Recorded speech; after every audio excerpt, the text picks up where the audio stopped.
Bonjour à tous et bienvenue sur ma chaîne. Je suis April de la chaîne Dans les yeux d'April. J'ai 28 ans, j'ai été diagnostiquée autiste Asperger début 2020 et donc depuis je fais des vidéos pour vous parler de mon autisme, du vécu diagnostic et aussi de mon ressenti suite à ce diagnostic. Aujourd'hui je vais faire une vidéo un peu particulière pour vous parler des enjeux du développement personnel quand on est neuroatypique. Plus précisément les enjeux de la psychothérapie et plus précisément concernant les autistes. Voilà. Alors les neuroatypiques sont plus amenés que la moyenne à consulter psychologue ou thérapeute pour la simple et bonne raison qu'il y a un terreau de fragilité plus grand chez eux du fait de leur fonctionnement qui peut entraîner fatigue, mésestime personnelle, anxiété, mal-être, avec peut-être des troubles du sommeil plus fréquents, avec des troubles du comportement, des addictions plus fréquents. Des troubles aussi, des tendances dépressives plus courantes, voire des tendances suicidaires.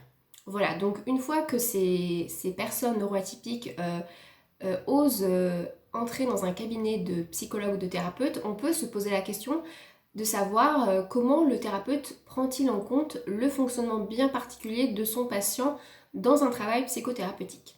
Les enjeux en fait pour ce thérapeute, quel qu'il soit, ça va être de démêler ce qui relève de l'histoire de son patient, donc de sa construction identitaire et psychologique, avec ses traumatismes, avec ses fausses croyances sur lui-même, sur le monde, qu'il faudra déconstruire, avec ses peurs aussi qu'il faudra apaiser, voire faire disparaître, et ce qui relève du fonctionnement de son patient. Ce fonctionnement qui est structurel, qui est inhérent au patient et qu'on ne peut ni changer ni modifier.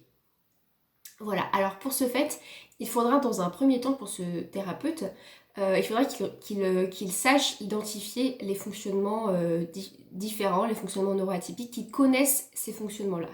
Et quand je parle de neuroatypie, j'entends les hauts potentiels, bien sûr, conjugués souvent à un trouble d'apprentissage, donc les 10, voire les multi-10, conjugués également à un TDAH, donc les personnes TDAH, et bien sûr également les personnes avec un trouble du spectre autistique. Donc une fois que ce professionnel aura ces connaissances-là, dans un second temps, bien sûr, il faudra qu'il reconnaisse chez son patient s'il y a, il n'y a pas toujours, hein, toutes les personnes qui consultent ne sont pas neuroatypiques, mais s'il y a chez son patient, s'il identifie, s'il croit reconnaître un fonctionnement atypique chez ce patient, il faudra, à mon sens, l'informer de ce fonctionnement et l'encourager à assumer ce fonctionnement.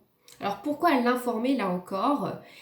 Eh bien, parce qu'on ne peut pas résoudre un problème dont on ne connaît pas le fondement.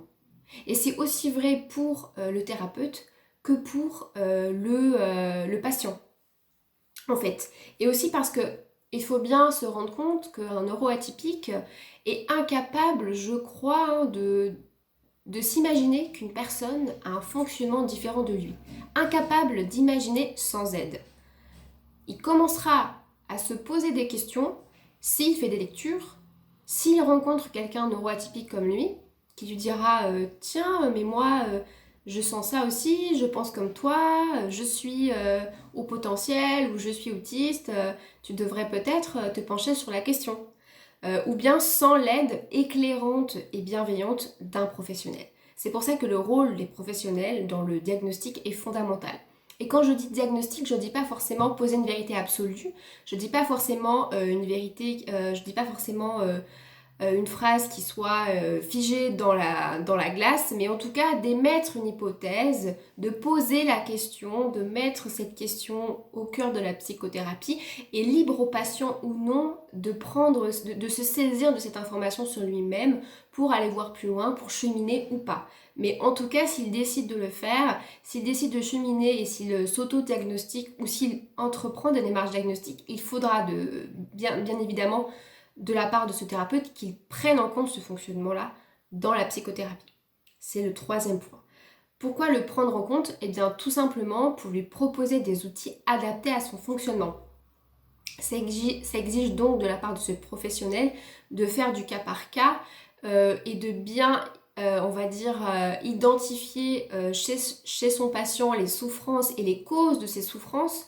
Quand c'est les causes liées à un fonctionnement, c'est pas la même chose que quand c'est les causes liées à une histoire douloureuse. Parfois les deux sont liés, bien sûr, donc là c'est un peu plus trouble et compliqué. Mais en tout cas, voilà, pour ne pas non plus plaquer des outils tout faits qui ne soient pas du tout adaptés au fonctionnement du patient. Donc, il est bien évident que quand on applique des outils sur une base qui n'est pas clairement identifiée, on peut se demander si ces outils sont bien efficaces pour le patient. C'est sûr que ça pose question, hein. Et là encore, comment envisager d'apporter son aide à quelqu'un quand on ne reconnaît pas ou quand on refuse de reconnaître une partie de ce qu'il est intimement? Parce que là encore, le fonctionnement d'une personne, c'est quelque chose d'intime, c'est quelque chose de profond. Et ne pas le reconnaître, c'est finalement l'enfermer dans une case qui ne lui correspond pas, avec des règles qui ne lui correspondent pas et qui le font souffrir. Voilà, donc chez ce psychologue ou ce thérapeute, le patient qui fait l'effort et qui ose venir, il s'attend à un espace bienveillant d'écoute et de conseil. Il s'attend aussi à être reconnu dans son humanité, dans son entièreté, dans son individualité.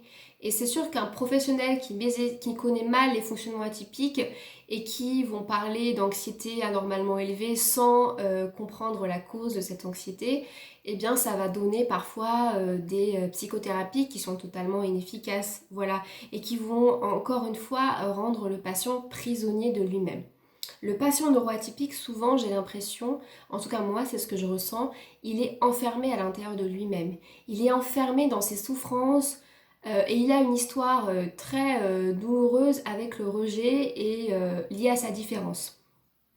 Et cela, il faut bien évidemment que le psychologue ou le thérapeute le prenne en compte, c'est-à-dire qu'il soit conscient de l'intériorisation des souffrances de son patient liées à son fonctionnement, qu'il soit aussi conscient du manque de soutien sociétal lié à son fonctionnement, du fait que ce patient vit dans un monde qui n'est pas adapté à lui, à ce fonctionnement, et donc qui se heurte sans cesse à des murs qui le font souffrir, et que c'est extrêmement douloureux. C'est extrêmement douloureux de ne pas se retrouver dans le regard de l'autre à aucun moment, d'avoir l'impression de parler une langue qui n'est pas la même que celle des autres. C'est extrêmement douloureux du coup pour ces personnes qui ignorent leur fonctionnement et leur particularité et la richesse aussi qui fait ce fonctionnement. C'est douloureux de se dire que y a quelque chose qu'on ne comprend pas, que c'est notre faute, qu'on n'est pas à la hauteur, qu'on a sans doute qu'on n'est pas adapté, qu'on est un cas social, voilà, c'est extrêmement douloureux et bien évidemment que ça crée anxiété, mésestime personnelle, manque de confiance en soi. Donc c'est primordial pour le patient, pour le thérapeute d'avoir une vision globale de son patient, d'aller au-delà des apparences, surtout que souvent le patient neuroatypique et en particulier autiste, il a du mal à verbaliser ce qu'il ressent. C'est confus. Moi par exemple, je sais identifier ce que je ressens, mais toujours à rebours, à contre-temps. Sur le moment, j'ai du mal à savoir si je vais bien ou pas. Donc imaginez quand je vais voir un thérapeute et qu'il me demande comment allez-vous aujourd'hui? Et que je lui dis très bien. En réalité, je peux m'apercevoir quelques heures plus tard que ça n'allait pas du tout, que j'avais une profonde douleur liée à tel événement, mais que n'ayant pas réussi à l'identifier à temps, je n'ai pas pu en parler pour essayer de m'apaiser. Donc c'est aussi au thérapeute de voir d'un œil aiguisé vraiment et d'affiner ses questions, de faire un travail d'enquêteur pour être bien sûr que le patient ne masque pas non plus son mal-être, ne masque pas non plus sa dépression. Voilà. Alors, pour parler du patient, du neuroatypique, l'enjeu pour ce patient bien particulier, ça va être à son tour d'identifier qu'il va mal et qu'il a besoin d'aide. Donc ça veut dire se donner de l'importance, se donner le droit d'avoir des outils pour aller mieux. Et ça déjà, c'est une première étape de développement personnel. Voilà, ensuite, une fois qu'on se dit qu'on a besoin d'aide, c'est d'oser aller voir un thérapeute ou un psychologue et de choisir un thérapeute ou un psychologue qui soit bien informé sur les fonctionnements atypiques différents et qui comprenne bien ses caractéristiques avec, je vous l'ai dit, cette vision globale du patient. Pourquoi cette vision globale? Je précise parce que si on parle d'intelligence, c'est vrai que les neuroatypiques, vous comme moi, nous sommes très intelligents et bien sûr c'est une richesse, c'est une chance et c'est un cadeau, mais il faut bien comprendre que c'est aussi un cadeau empoisonné, que cette intelligence, elle génère beaucoup d'anxiété, beaucoup de doutes, qu'elle nous fragilise, Et moi, par exemple, on m'a félicité pour mon intelligence, hein, comme je vous l'ai déjà dit dans d'autres vidéos, sans prendre en compte le fait que cette intelligence m'avait complètement épuisée et mise KO. Cette intelligence, j'ai l'impression que c'est un cheval qui part au galop, un cheval de course qui part au galop à toute vitesse, et moi qui suis derrière à essayer de calmer, de freiner la bête, quoi. C'est un peu ça.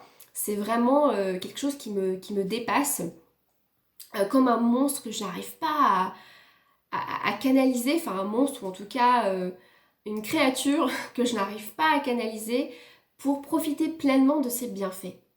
Voilà, donc c'est sûr qu'il faut aller au-delà, il faut voir plus loin que cette simple intelligence, hein. Et il faut se dire aussi que si on sent, parce qu'on ressent quand même quand quelqu'un est hors norme, quand quelqu'un est neuroatypique, il faut bien se dire que derrière ce comportement hors norme, il y a toujours une histoire très douloureuse. Voilà. Or, malheureusement, il se trouve que souvent les neuroatypiques qui viennent consulter pour un mal-être les professionnels de santé se heurtent à plusieurs difficultés. La première, c'est, j'ai dit deux fois difficulté, bon, la première c'est que ils vont voir des thérapeutes qui ne sont pas informés sur la question de l'autisme, par exemple la question de l'autisme Asperger, en particulier chez les femmes avec le masking, voilà, ou alors chez la question du haut potentiel, qui est en fait un fonctionnement intellectuel bien particulier avec une haute intelligence émotionnelle, un croisement de plusieurs intelligences, ou bien même le 10, enfin voilà. Donc des thérapeutes qui sont mal informés sur la question des fonctionnements atypiques et qui vont du coup pas pouvoir aider véritablement le patient ou bien de manière plus grave parfois faire des interprétations erronées concernant ce patient. Donc j'ai déjà parlé des diagnostics erronés ou incomplets dans le cadre d'une démarche diagnostique pour un trouble du spectre autistique, mais il y a des diagnostics aussi erronés qui sont plus graves quand par exemple vous allez voir un médecin psychiatre et que vous lui parlez de vos difficultés et qui va par exemple vous diagnostiquer schizophrène. Ou bien vous lui parlez de vos difficultés émotionnelles, de vos émotions qui vous dépassent et qui vous déstabilisent, et il va vous diagnostiquer bipolaire. Donc quand on diagnostique quelqu'un bipolaire alors qu'il ne l'est pas, il peut l'être bien sûr, mais disons que certains professionnels peut-être vont croire que la personne est bipolaire parce qu'elle est dans les extrêmes au niveau émotionnel, sans savoir qu'en fait ce fonctionnement émotionnel dans les extrêmes, il est représentatif des neuroatypiques. Bien évidemment, les neuroatypiques ont des émotions très fortes, qui partent très vite au galop, comme le cheval de course dont j'ai parlé précédemment, et qu'il est difficile à dompter, à canaliser. Ces émotions, elles sont aussi la sève de ce que nous sommes, elles sont aussi notre richesse. Et moi, par exemple, je ne pourrais pas vivre, je pense, neurotypique, même si je crois que ce serait beaucoup plus reposant pour moi, mais je ne pourrais pas être neurotypique parce que je ne pourrais pas me passer de ces émotions qui rendent ma vie si riche, si intense, qui font que je vibre en fait tous les jours. Voilà, je pourrais pas me passer de ces émotions. Elles font partie de ma personne, de mon identité, mais elles ne sont pas pour autant représentatives d'un trouble bipolaire. Voilà, donc parfois à cause d'une méconnaissance sur la question de la neurodiversité, il peut y avoir ces diagnostics-là, ou bien de manière encore plus grave, on peut chercher à donner des médicaments à un patient parce qu'on trouve qu'il est trop dans les extrêmes justement et qu'en fait on croit que c'est lié à l'humeur qui est déréglée alors qu'en fait là encore c'est son fonctionnement, ou bien encore plus grave on peut aussi faire hospitaliser le patient.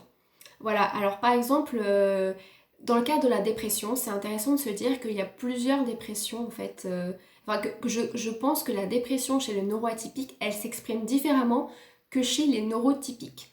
Quand une dépression chez le neurotypique est un état de léthargie extrême où on est dans la lenteur et on n'a plus d'énergie et on est dans une profonde mélancolie, la dépression, parfois chez le neuroatypique, pas tout le temps mais parfois, peut s'exprimer d'une façon bien particulière.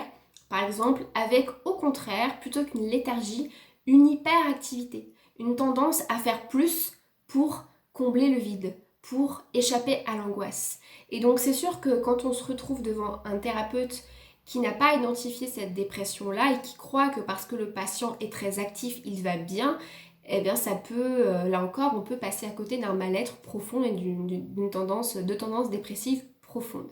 Il y a une troisième chose sur la dépression, c'est que dans le cadre des neuroatypiques, on peut aussi avoir ce qu'on appelle des dépressions existentielles. Le neuroatypique, il aime donner du sens, et donc il questionne et il remet en question. À force de questionner, de remettre en question le monde et de voir ce monde avec une acuité particulièrement fine, il peut, on va dire, perdre le goût de vivre ou perdre le sens des choses et entrer là encore dans une profonde mélancolie qui peut ressembler à une dépression. Se dire quel est le sens de tout cela? Quelle est ma place dans le monde? À quoi bon faire tout cela si il n'y a plus de sens, euh, s'il n'y a plus d'intérêt? À quoi bon et quelle est ma place? Comment puis-je faire pour que les choses s'améliorent? Ce sont des questions que les neuroatypiques, je crois, se posent souvent. Et donc ça peut amener à des dépressions existentielles. Sauf que ces dépressions existentielles, je crois qu'elles sont plutôt une bonne chose, puisqu'elles vont en fait fonctionner en deux temps. Dans un premier temps, il y a cette prise de conscience douloureuse qui rend le patient mélancolique, mais dans un second temps, le neuroatypique, avec sa belle énergie et son intelligence et sa créativité, il y a cette tentative de trouver des solutions pour régler, pour rendre le monde plus beau, plus juste et pour se donner à soi-même la place, voilà, une place en tout cas qui nous corresponde et qui se rapproche de nos valeurs. Donc elle a, à mon sens, une vertu positive, c'est celle de nous lancer dans une action qui va avoir des effets positifs, qui va rendre notre vie meilleure, plus proche de nous-mêmes et nous donner l'occasion en fait de se développer, de grandir et de trouver un chemin plus lumineux pour nous-mêmes.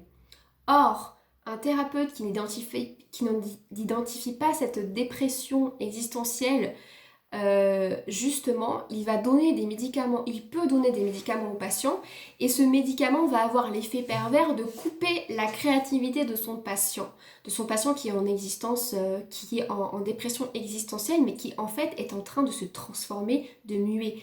Et donc ça va faire que cette créativité ne pouvant pas s'exprimer, ce patient ne va pas réussir à passer à l'étape 2 qui est justement la transformation et l'épanouissement et le dépassement de soi. Et ça va donner des patients qui vont se mettre dans un état léthargique et qui vont rester bloqués à cet état dépressif et à cette profonde mélancolie, malheureusement.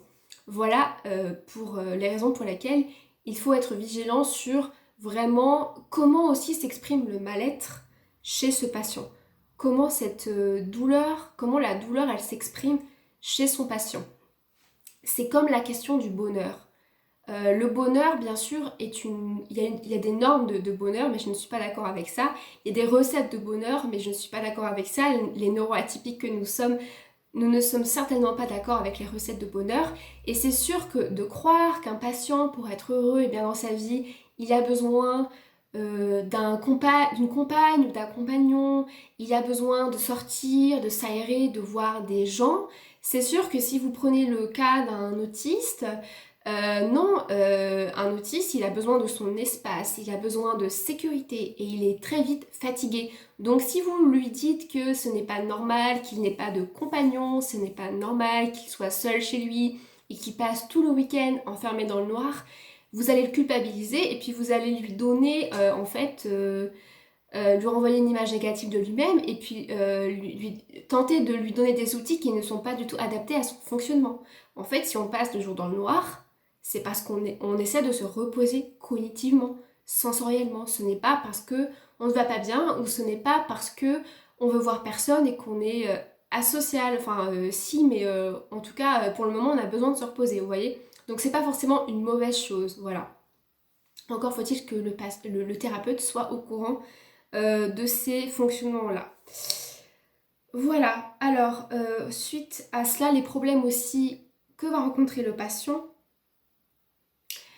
je me perds un peu dans mes fiches, c'est que parfois le thérapeute, bien sûr, va quand même détecter qu'il y a un fonctionnement particulier, mais il va pas en parler au patient.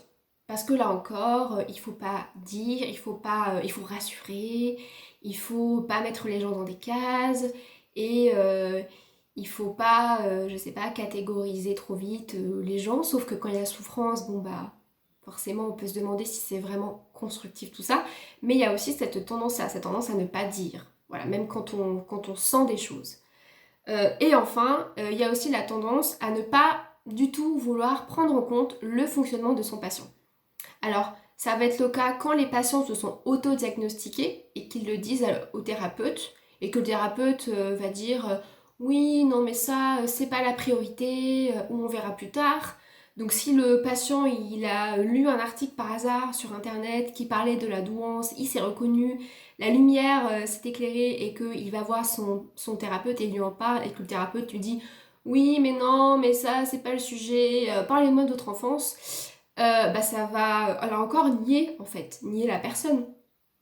Et ça va pas prendre la personne dans son entièreté, dans sa globalité. Il y a aussi des patients qui sont diagnostiqués officiellement, qui ont passé des tests et qui ont été reconnus officiellement par des professionnels et qui font une psychothérapie et dont le psychologue, le thérapeute ou le psychothérapeute refuse tout simplement d'envisager le fonctionnement du patient, d'inclure le fonctionnement de son patient dans la psychothérapie. Dans la volonté, là encore, de ne pas... Je pense dans cette volonté qu'il faudrait en fait se séparer de son autisme, qu'il faudrait se séparer de son haut potentiel pour ne pas s'enfermer dedans, pour ne pas que tout en nous résonne autiste ou résonne différent ou résonne haut potentiel. Mais tout résonne en nous autistes et différents. Tout, depuis notre petite enfance, on est comme ça, on se sent différent, ça transpire en nous, on sent du rejet, les autres nous rejettent, on est mal parce qu'on est différent et c'est un fait et c'est structurel. Et ne pas vouloir le prendre en compte dans la psychothérapie, là encore, je crois que c'est mettre en échec dès le départ le patient dans une évolution psychothérapeutique. Je veux bien croire qu'il y a aussi des questions plus profondes liées à l'histoire, à la famille et à l'enfance. Et moi, je vous dis ça parce que je suis un peu la poule aux œufs d'or pour les thérapeutes, puisque j'ai à la fois un fonctionnement atypique, une famille dysfonctionnelle et un métier à fort risque psychosociaux. Donc je pense que je vais aller voir des thérapeutes toute ma vie du coup, mais ce n'est pas pour autant que, par exemple en ce moment, la question de l'autisme m'obsède et la question de la neuroatypie, de la neurodiversité m'obsède, et du diagnostic comme vous avez pu le constater, et donc j'ai besoin d'en parler, mais je crois que ça fait partie du cheminement, je crois que ça fait partie de mon évolution, et donc c'est sain. Alors que si on me dit non, n'en parlons pas, on va juste parler de votre mère ou de votre père, il y a quelque chose en nous qui est coupé. Et il faut savoir que le neuroatypique, quel qu'il soit, il vit rogné en permanence. Il est né dans une société qui n'est pas adaptée à lui, qui n'est pas adaptée à son fonctionnement, qui refuse ses particularités. Et il est dans une tension douloureuse, dans une scission de lui-même douloureuse entre ce que je suis, ce que je suis pour être dans la norme et ce que je veux devenir et ce que je veux être au fond de moi-même. Il y a cette tension qui est douloureuse entre mes aspirations profondes qui contredisent les dictats de bonheur et de succès de la société, qui contredisent la société capitaliste et productiviste dans laquelle nous sommes, mais avec le risque d'être rejeté et stigmatisé, et cette envie de faire partie du monde parce on a envie d'être on a envie d'être accepté, d'être aimé, c'est normal. On a envie que les autres d'être soutenus. On a envie de faire partie d'un tout plus grand. Et donc on est dans cette tension qui est extrêmement douloureuse. Et si là encore le thérapeute nie notre fonctionnement, c'est comme s'il nous invitait à nous renier encore davantage. Donc je crois que c'est un peu problématique. Voilà. De quoi n'ai-je pas encore parlé ? Je n'ai pas encore parlé de cette théorie intéressante que j'ai lue sur, en fait, donc c'est une théorie, je crois, de sociologie qui prend la société comme un corps organique. Un corps organique, donc, qui a besoin d'équilibre pour sa survie et qui réagit et se défend, donc comme un corps, face à l'éruption d'un corps étranger. Par exemple, une maladie. Voilà, une maladie, enfin une bactérie, un virus, bon, ça peut être un corps étranger, qui se défend face à ce corps étranger ou au développement d'une cellule anarchique, au développement anarchique d'une de ces cellules, qui vient mettre en danger cet équilibre si fragile et si précieux pour ce corps. Pourquoi je dis ça ? Parce que, vous l'avez bien compris, cette cellule qui se développe anarchiquement, c'est vous, c'est moi, c'est nous. Et c'est une théorie pour vous expliquer que parfois quand il y a du rejet et quand il y a un refus de la différence et des particularités de l'autre, ce n'est pas personnel, je crois que c'est instinctif, c'est un instinct de survie, c'est réactif en fait. Voilà, si ça peut vous aider à vous sentir mieux, voilà, c'est qu'en fait, le neuroatypique qui par essence est créatif, donc il questionne, il remet en cause, il voit les détails, il voit ce qui ne va pas dans le monde, il va gêner et il va mettre en danger cette société. Cette société qui a besoin d'un équilibre. Voilà, même si elle est dysfonctionnelle, on est bien d'accord, elle a besoin de cet équilibre pour assurer sa survie. Et vous là, et nous, et moi, on l'a fait tanguer avec nos particularités. Et donc, forcément, elle va réagir par instinct. Mais ce n'est pas personnel. Bon, enfin, pas toujours. Voilà, oui, j'avais une dernière chose à vous parler, dont je voulais vous parler. Il y a les psychothérapies. Donc moi j'ai eu la chance, à contrario, de trouver une psychologue extrêmement informée sur la question de la neurodiversité, qui m'a tout de suite parlé de haut potentiel, qui m'a prédiagnostiqué haut potentiel et qui a senti aussi chez moi une différence autre, qui était celle d'un trouble du spectre autistique, et qui a sans cesse dans son travail avec moi jonglé entre mon histoire personnelle, mon fonctionnement, en étant bien attentive, je crois, à voir où était la cause du problème. Donc pas toujours le fonctionnement, mais parfois l'anxiété liée aussi au traumatisme, mais quand même de vraiment faire la part des choses. Mais c'est pas évident, je comprends que ce soit pas évident pour le thérapeute, sauf que nous du coup on n'a que vous comme outil, donc aidez-nous, voilà, et puis aussi faites-nous confiance, faites confiance à notre ressenti.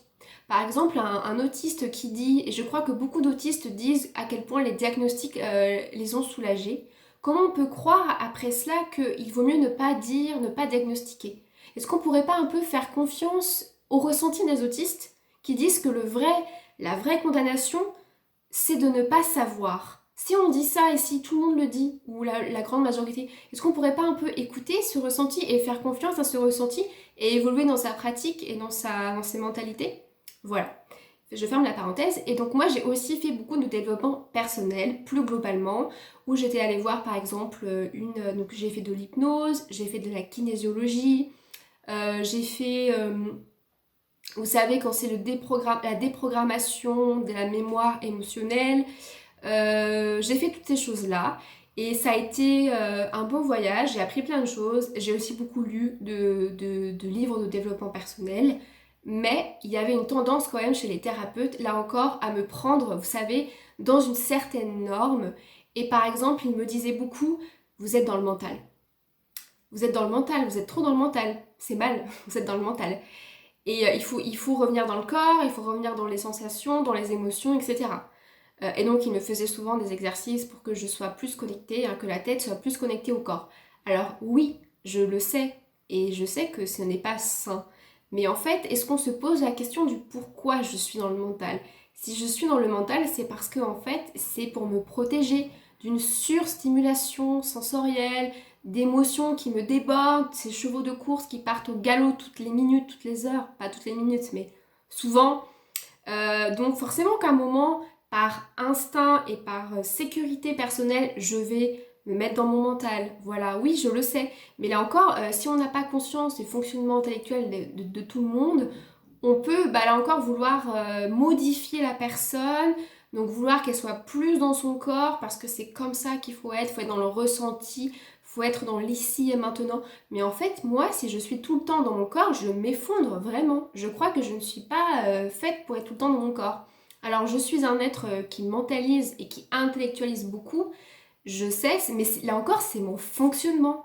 C'est comme ça que je suis. C'est comme quand on me dit vous êtes perfectionniste. Alors, je sais pas comment je dois le prendre. Est-ce que c'est une critique ou pas? Est-ce qu'il faudrait ou pas que je le sois? Mais en tout cas, moi, je l'entends comme une critique et en fait, j'ai envie de répondre, mais c'est mon fonctionnement. Je ne peux pas faire les choses à moitié. Je ne sais pas comment faire à moitié. Et en fait, c'est logique que je sois perfectionniste parce que je suis un être de passion. Parce que je suis passionnée. Et quand on est passionné, ma foi, on a envie d'aller au bout, non? On a envie de donner le meilleur de soi-même, de s'investir. Et donc, c'est normal que je sois perfectionniste. Oui. Et vous n'avez pas à me le dire comme un reproche. Ce n'est pas un reproche. C'est juste qui je suis. Et c'est sûr que si on regarde la façon dont on décrit les personnalités difficiles, on a un peu tout l'attirail, enfin moi en tout cas j'ai un peu tout l'attirail. Je suis à la fois anxieuse parce que je pose tout le temps trop de questions, je dirais que je suis aussi parano parce que parfois je prends tout personnellement et puis obsessionnelle parce que je suis tout le temps dans le détail, je vois tout en détail et j'absorbe tout dans les détails. Et puis narcissique parce que je suis centrée sur moi, j'interprète tout à la lumière de moi-même, de mon état intérieur. Et puis je suis dépressive parce que j'ai des émotions, c'est l'ascenseur émotionnel, donc un coup j'ai énormément d'énergie et je fais ce que je pourrais faire en 10 heures, je le fais en 2 heures, et puis après je m'effondre, donc c'est sûr que c'est pas très bien régulé tout ça, mais oui, mais en fait là encore je pense que et je crois que c'est structurel, le côté obsessionnel c'est structurel, et essayer de nous corriger c'est aussi nous angoisser. Parce qu'en fait, le côté obsessionnel, ça nous rassure. Je crois que c'est comme le mental, en fait, c'est une protection. Donc de nous dire ne soyez pas si obsessionnel, arrêtez, c'est vraiment presque même violent, quoi. Violent, et puis plutôt que de dire que je suis trop anxieuse, que je suis trop obsessionnelle, que je suis trop narcissique, on peut aussi se dire le côté vertueux de ça. Ah, vous êtes très anxieuse, bah oui, parce qu'en fait, vous êtes tellement curieuse que vous posez plein de questions, et ça, c'est bien. Ah, vous êtes obsessionnelle, mais c'est parce qu'en fait, vous êtes lucide et vous avez une analyse fine sur le monde et les choses, et ça, c'est bien. Ah, vous êtes narcissique, donc vous êtes trop centré sur vous-même, mais en fait, c'est votre fonctionnement qui fait ça. Donc, comme vous n'arrivez pas à imaginer ce que l'autre est à l'intérieur, il est bien évident que vous vous basez sur ce que vous êtes vous à l'intérieur, parce que c'est les seuls outils dont vous disposez pour comprendre le monde. Donc oui, forcément, le monde passe à travers qui vous êtes, et donc ça peut paraître égocentrique et narcissique, et ça l'est sans doute. Mais là encore, c'est en fait, c'est intelligent de faire ça, parce que sinon on comprendrait rien, enfin comment on ferait. Donc voilà, donc c'est aussi voir le pendant vertueux de ça. Et d'arrêter de dire que, enfin moi on m'a beaucoup dit que je me nuisais à moi-même parce que j'étais trop aussi, pas assez ça, nanana, nanana. Bon ça c'est les thérapeutes, c'est pas les psychologues qui sont formés, qui ont une vraie formation. Bien que je ne dise pas que les thérapeutes sont pas importants, je vais beaucoup les voir. Là je vais souvent faire par exemple des massages shiatsu, c'est vraiment, ça me fait beaucoup de bien. Donc je suis aussi ouverte à ces médecines-là. Et justement, par exemple, par rapport à la médecine traditionnelle qui n'arrivait pas à me soigner avec les médicaments, en tout cas, moi, j'aimais pas ça. Heureusement qu'il y a eu ces médecines-là pour que je puisse soigner en fait mon corps et mon cœur, mon âme en fait, et mes émotions. Mais c'est à prendre avec des pincettes. Donc c'est pour ça que si vous sentez que ça vous convient pas, hein, ne faites pas, ne vous forcez pas, ne remettez pas tout en question, parce que c'est aussi parfois que la personne ne vous prend pas dans qui vous êtes à l'intérieur de manière structurelle. Voilà, j'ai beaucoup parlé, j'ai encore un exemple, mais je pense que ça va être beaucoup trop long. Donc finalement, je ne vais pas parler de cet exemple et je vais vous laisser avec cette vidéo. J'espère que ça va vous apprendre des choses. Voilà, et puis bah, n'hésitez pas à me laisser des commentaires si vous avez des histoires à me faire partager. Ça sera avec plaisir. En tout